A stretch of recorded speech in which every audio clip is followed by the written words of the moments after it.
Уран олборлолтыг тойрсон ташаа ойлголтуудын тухай 2 дахь дугаар танд хүрч байна.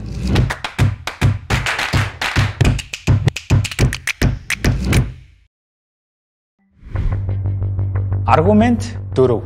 Ундны ус бохирдох уу? Ундны ус гэдэг ялангуяа говийн бүсэд маш чухал нөөц. Үүнийг анхааран хамгаалах нь зүйтэй. Гагцхүү энд 2 ташаа ойлголтыг залруулах бас хэрэгтэй. Нэгдүгээрт газар доор уусган олборлох арга нь ундны усыг ашиглахгүй. Хоёрдугаарт газар доор уусган олборлолтын усны хэрэглээ нь бусад уурхайгаас шал өөр. Малчны худаг нь 10-аас 20 метрийн гүнд байдаг бол уурхайд ашиглагдах ус нь 150-аас 200 метрийн гүнд хүдрийн орттой хамт газрын доор байгаа ус юм. Ураны хүдэр оршин буй хэсгийн 15% нь уснаас тогтох чиглэг илс байдаг. Ийм ус нэвчүүлдэг бүтцэн өөрөө ISR буюу газар доор уусган олборлох аргыг ашиглах геологийн боломжит нөхцөлийг бий болгож байгаа юм. Энэ доор байгаа ус нь угаасаа уран болон бусад металл эрдсүүдтэй хамт оршин байгаа гэдэг талаас ч тэр унданд хэрэглэхэд тохиромжгүй. Бид усыг гүнийх байх тусмаа цэвэр гэж ойлгодог. Гэхдээ үргэлж тийм байдаггүй. Ялангуяа говийн бүсийн гүний ус нь хатуулаг өндөртэй, давслаг, эрдэсжилт ихтэй байх нь илбэг. Уурхайн олборлолт нь тэр хавийн хамаг усыг сороод үгүй болгоно гэсэн ташаа ойлголт бас байгаа. Гэхдээ бас тийм биш.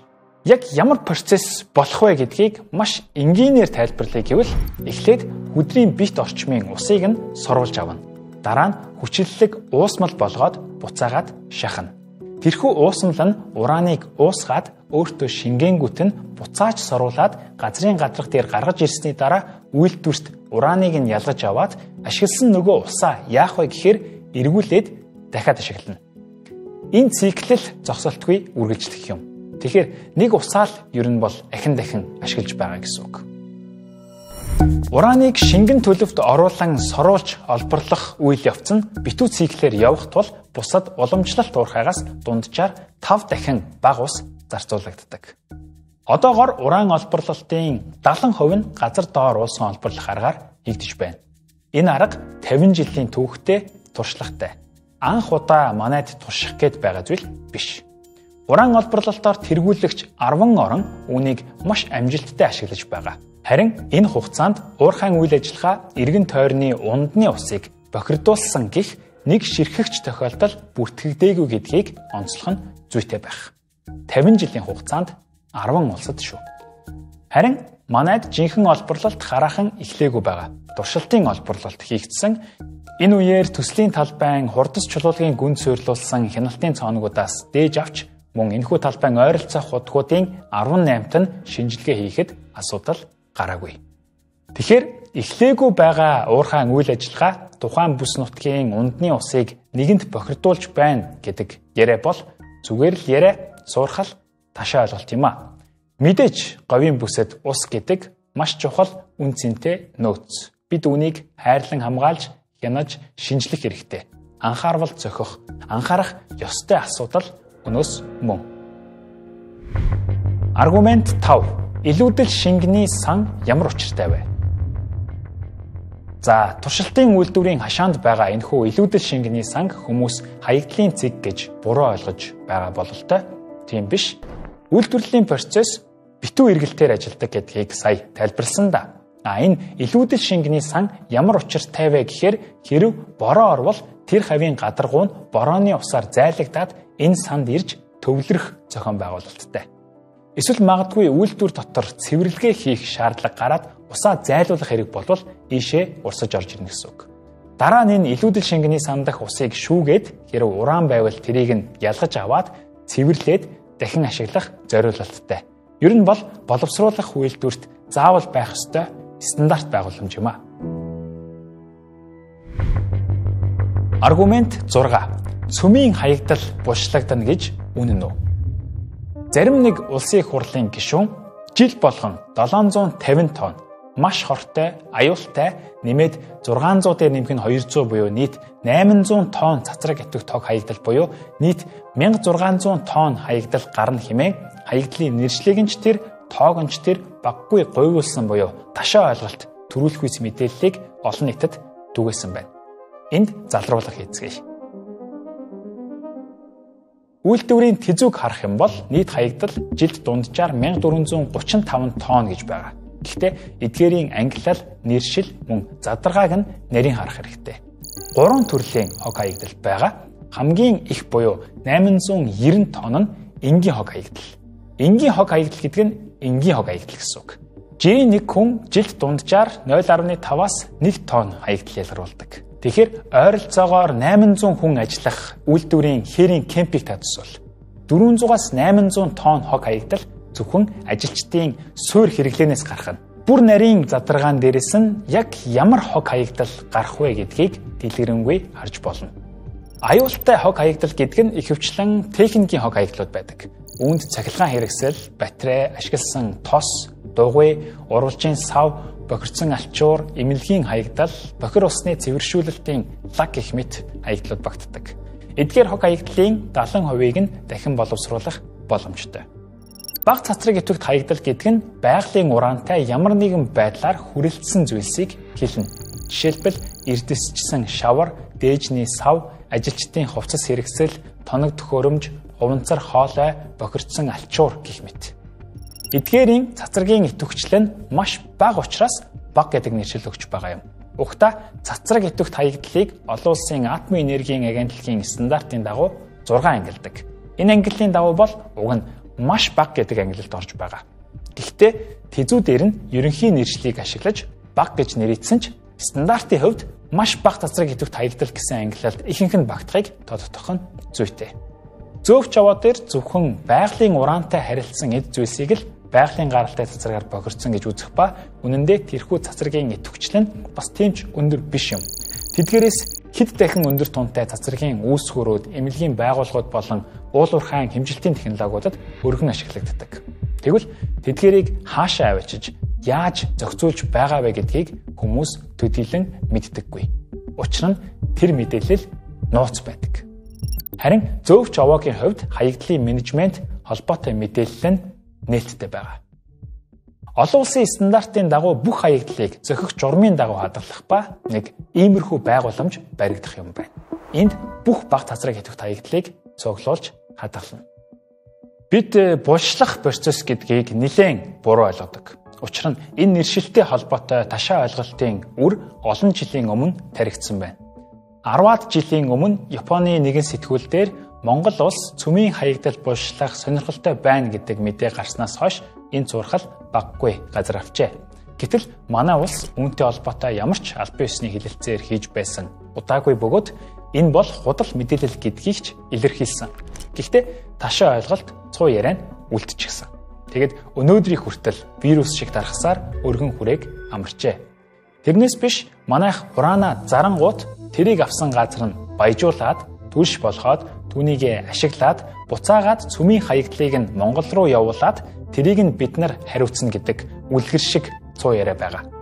Тийм зүйл байх ямар ч боломж, нөхцөл, үндэслэл байхгүй. Цөмийн түлшний хаягдал болон байгалийн гаралтай бага цацраг идэвхт хаягдал хоёрын идэвхжлийн зөрүү нь нар ба лаа шиг асар ялгаатай юм. Бүр тэрнээс ч хол зөрүүтэй. Байгалийн цацраг идэвх нь хамгийн ихдээ 100 беккерел/грамм байдаг бол өндөр идэвхтэй цөмийн түлш нь хамгийн багадаа 1 тэрбум беккерел/грамм байдаг. Энэ төрлийн хаягдлыг зохицуулах арга техник нь ч бүр тусдаа стандарттай асуудал.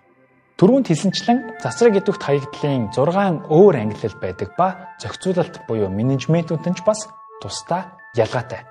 Нөгөө талаас хэрвээ бид урааныг ил уурхайн аргаар олборлсон бол бага цацраг идэвхт хаягдал жилд 10 сая тонн буюу одоогийн тооцоололоос 40 мянга дахин их болох байсан байна. Жишээ гэвэл мардаан уурхай дээр бага цацрагт идэвхт хаягдал буюу ураантай шороо нь овоолоостой чигээрээ үлдсэн шүү дээ. Тэнд гэхдээ мал нь бэлчээд тогон дээр үүссэн нуурын уснаас нь уугаад зөв зүгээр байгаа. Аргумент 7. Нижертэй харьцуулах нь. Нигери болон Нижер гэж хоёр тусдаа эдийн засгийн хувьд ч асар ялгаатай улсууд байдаг гэдгийг хэлээд оддгоё. Нижерийг Нигеритэй андуурч буй хүмүүс цөөнгүй байх шиг байна. Нижер улс нь далайд гарцгүй экспортын орлогын 43% нь ураантай холбоотой буюу бараг л ураанаар амь зуудаг гэхэд хэлцдэггүй улс юм. Ураны 3 том уурхай нь Францын буюу Ороногийн хөрөнгө оруулалттай байсан гэдэг нь одоо тэнд Ороно үйл ажиллагаа явуулахаа болсон. Учир нь 2023 онд Нижерт төрийн эргэлт гарч экспортын хамгийн том түншүүдээ алдсан. Ийхүү Нижерчүүд эдийн засгийн хувьд маш эрсдэлтэй нөхцөл байдалд орсон ба олон хүн ажилгүй болсон.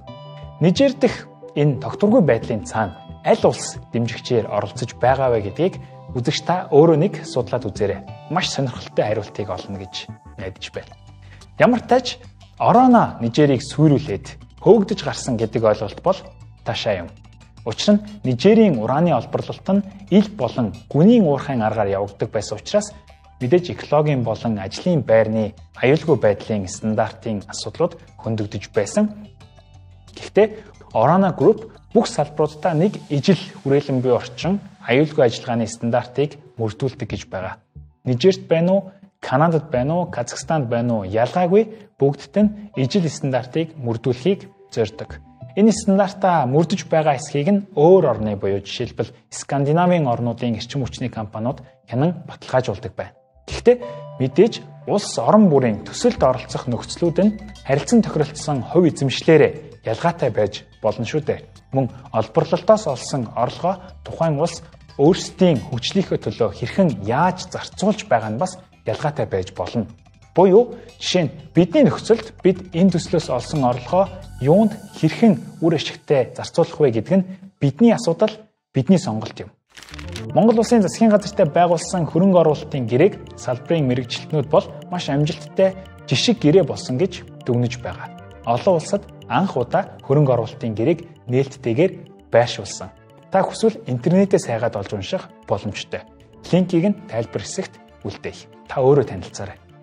Ер нь бол бид өөрсдийгөө Нижертэй харьцуулалгүй өөрсдийгөө хичээх хэрэгтэй. Мэдлэг, мэдээлэлтэй, боловсралтай бас боловсон байх хэрэгтэй. Зүгээр нэг ташаа ойлголтод сохроор итгэх биш. Асуудлыг том зургаар нь харах гэж хичээх хэрэгтэй. Жишээ нь уул уурхайн ганцхан бүтээгдэхүүнээс эдийн засаг хит хараат байх нь ямар эрсдэлтэй вэ? Гадны хөрөнгө оруулалт ямар чухал вэ? Уул уурхай чухалч экологт үзүүлэх нөлөөг нь бас орхигдуулж болохгүй. Экспорт нь жишээлбэл бас ганцхан улсаас хараат байвал яах вэ? Ураны үн дэлхийн зах зээл дээр хэд байгаад манайхаас хэн хэдээр авч байгаа ч юм уу? Орон нутгийн хөгжилд уул уурхайн компани ямар хувь нэмэр оруулж байгаа? Нөхөн сэргээлт хүрээлэнгүй орчны асуудлуудад хэн хэрхэн хяналт тавьж байна зэрэг асуудлуудад илүү анхаарах хэрэгтэй. Мэргэжлийн түвшинд. Аргумент 8. Бид яагаад ураанаа өөрсдөө ашиглахгүй юм бэ? Урааныг юунд ашигладаг билээ? Байгалийн ураны изотопыг нь баяжуулаад цөмийн түлш болгон хувиргаад атомын цахилгаан станцад ашигладаг. Гагцхүү тэр баяжуулах процесс асар нарийн технологи шаарддаг бөгөөд тэр нь хараахан бидэнд байхгүй. Атомын цахилгаан станц ч бас байхгүй. Гэхдээ сайн мэдээ нь юу вэ гэвэл ядаж бид тэр зүгт алхаж эхлэх гэж байна. Алхан бүрээр ахин айдсандаа хүлэгдэж суухаас адаглаад босоод алхаж байгаа нь авууштай хэрэг. Албан ёсоор атомын цахилгаан станцын тухай судалгаа төлөвлөгөө эхлэж байгаа нь баярлууштай хэрэг. Заавал Францгүйгээр өөрсдөө бид нар ураанаа олборлож чадахгүй юу гэдэг асуултын хариулт нь хэцүү. Олон улсын стандарт, гадны ноу-хау, туршлагаас суралцах нь магадгүй хамгийн боломжит, зардал багтай, оновчтой хувилбар байх. Бидний өмнө бэлтгэсэн гадаадын хөрөнгө оруулалт ба catfish эффектийн тухай контентыг үзхийг танд санал болгож байна. Яагаад гадны хөрөнгө оруулалт бидэнд хэрэгтэй вэ гэдэг тухай асуудлыг үндсэн байгаа. Ер нь бол энэ төслөөс бидний хүртэх хамгийн том үр шим нь цөмийн энергийн салбарт тоглогч болох Ороно шиг төв дамжсан корпорацтай хамтарч туршлагаас нь суралцаж цөөнгүй тооны физикчдийг, геологчдыг, инженерүүдийг болон мэргэжилтнүүдийг ажилтай байлгах буюу боловсон хүчнээ бэлтгэх боломж юм. Мөн 3 дахь хөршийн ашиг сонирхол манайхтай нэгдэх буюу бид нэг завин дээр гарах нь геополитикийн хувьд ч ач холбогдолтой. Мөн экспортоо төрөлжүүлэх хэрэгтэй буюу зөвхөн нүүрс ба зэсэндээ найдаад байж болохгүй шүү дээ. Уур амьсгалын өөрчлөлтөөс болоод улсууд нүүрс хэрэглэхээ болж байна. Дулааны цахилгаан станц барихгүй, бариулахгүй байна. Ураны хэрэглээ ойрын ирээдүйд өсөх төлөвтэй байна. бидэнд дахиад ч ураны нөөц бус байгаа. Багсууд эдгээрийг ашиглая гэвэл өнөөх бэлтгэгдсэн боловсон хүчин маань бидэнд хэрэг болно. Төгсгөлд хэлэхэд бид энд уран хортой юу, хоргүй юу гэдэг өнгөрсөн зууны маргааныг хийж байх оронд өндөр хөгжсөн улсын хүмүүс газар дээр хиймэл нар бүтээх туршилтыг хийж байна. Мөн ижил цөмийн энергийг ашиглах технологи гэхдээ түлшин уран биш, ус жишээлбэл. Гэтэл тэр үед ураныг хинч худалдаж авахгүй бол яах вэ? Тэр үед бид жишээ нь дэлхийн зах зээлд юу нийлүүлж чадах вэ? Энэ асуудалд магадгүй одооноос санаа зовж эхлэх нь зүйтэй байх.